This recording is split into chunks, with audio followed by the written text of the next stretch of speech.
We begin with a developing story in Minneapolis. One person is dead, two others are fighting for their lives after a triple shooting late last night near Lowry and Bryant. Police say at least 23 shots were detected by a shot spotter nearby, bringing new police chief Brian O'Hara to the scene to figure out what happened. The chief says at least a dozen people have been shot in the city this year. Kaya Edwards is taking a closer look at the violence. Kaya?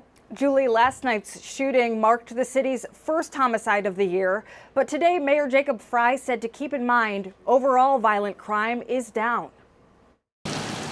A man is dead after a triple shooting in Minneapolis's McKinley neighborhood near Star Foods. At least one semi-automatic weapon, yes.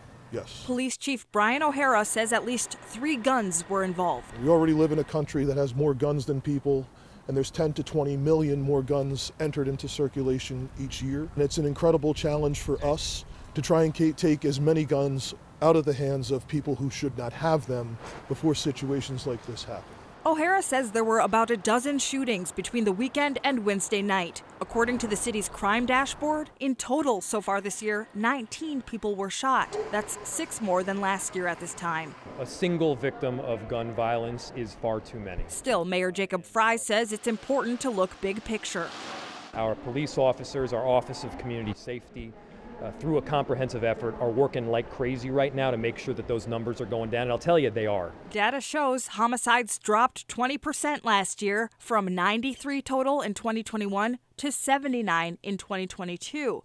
Still, rates remain above pre-pandemic levels. In 2019, there were 46 on record.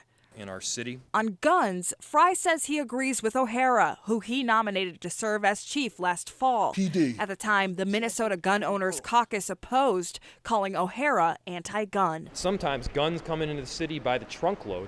It requires our officers to do all the more work to get guns off the street. And by the way, last year they broke a citywide record. They broke a record in getting guns off the street, and they deserve a lot of credit for that. Tonight, Minnesota Gun Owners Caucus tells me, quote, "We share a common goal with Chief O'Hara in keeping firearms out of the hands of those who should not have them, but we reject his implication that lawful gun ownership is part of the problem." Julie? All right. Thanks, Kaya.